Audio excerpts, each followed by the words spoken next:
Tips 11 to 15 from Employee X. Number 11, a student is either closer to quitting or closer to getting their black belt.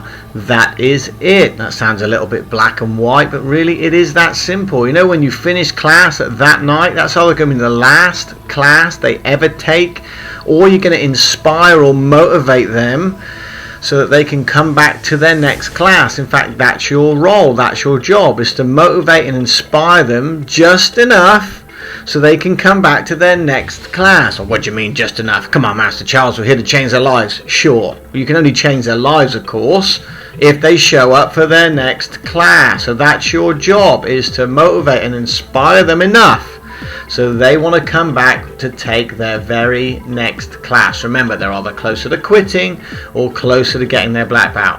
That's it. Number 12, you're going to like this one. Students quit for their reasons, not your reasons. We did postcards, flyers, hold their hands, stroke their forehead, took them to school, wiped their...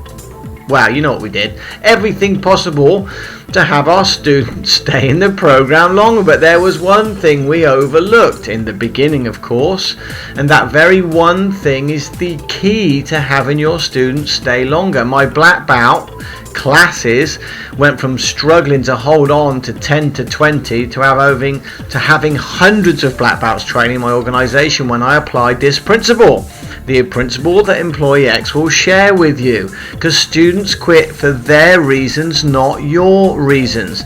I also used to run a billing company, so those of you that know that have access to hundreds of thousands of student records. We could run surveys, we could see how quickly these students were quitting.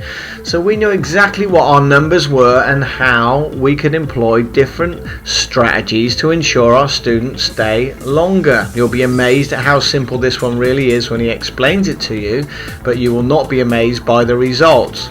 Your students will stay longer. But tip number 13, don't be offended because everybody quits. Quitting is determined as a student who no longer pays his instructor. The chances are, if you're listening to this, you're running your own school, you probably quit.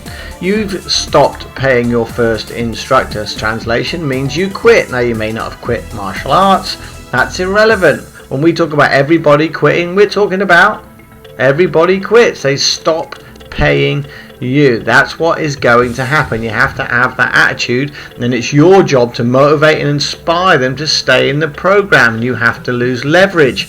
Unfortunately, stroking them, telling them how great they are hasn't worked in the past, has it? Come on, let's face it, you've all had those key superstar students that have been with you. They're going to be forever. You've invested a lot of time, effort and energy into them. You've probably even let them train for free, which may have been the death of the relationship, and then woe and behold, they jump up, leave you, take half your students and set up a school round the corner. Yes, it's happened to Employee X. Anything and everything you can think of has already happened. Let's go to tip 14, not forgetting that everybody quits. You'll like tip 14, and that's this: students should be treated fairly but not equally. Don't know who came up with the phrase that you must treat all your students equally. That is absolutely not true. Why should you treat them equally? You treat them fairly but not equally. You treat the people who commit to your program differently to the people who are not committed to your program. That's what you need to do. So, bearing that in mind, what you now do is that you understand you have to treat them fairly. And you nurture the people that commit to you. There's an old saying that says, don't cast your pearls in front of swine. Maybe that came from the Bible. Not that I've ever read it, of course. But needless to say, what you have is gifts of pearls, of wisdom, that will help them change and radically change their lives. Not just for now, but forever if they apply those principles. So you should treat the students fairly but not equally. Those students that fully commit to you, purchase all your programs and are fully aligned with your belief systems and your school and the growth of your school should be treated differently to those who are not committed. And last but by no means least, this is a killer one. Tip 15. Ready for this one? Students that pay more stay longer. Oh, there you go again, Master Charles, talking about the money. It's all about how much they pay. Well, I'm going to tell you folks, I've been married twice. I had 2 women say they'll stay with me forever, and that didn't work out. So look, I'm not going to say that your students will lie to you. I am going to say that, listen, the more and heavily they are invested in the relationship, the longer they're likely to stay. Hey, I'm not saying your relationship or marriage of any kind, you're only there just because you are financially committed, maybe financially overcommitted, but use some common sense. Think about it. Students that pay more will stay longer. Listen, somebody that pays in full for their program, in my mind, never quits until they complete that program. Now, they may not be training, but they never quit, because they can always come back at any time and pick it up from where it left off.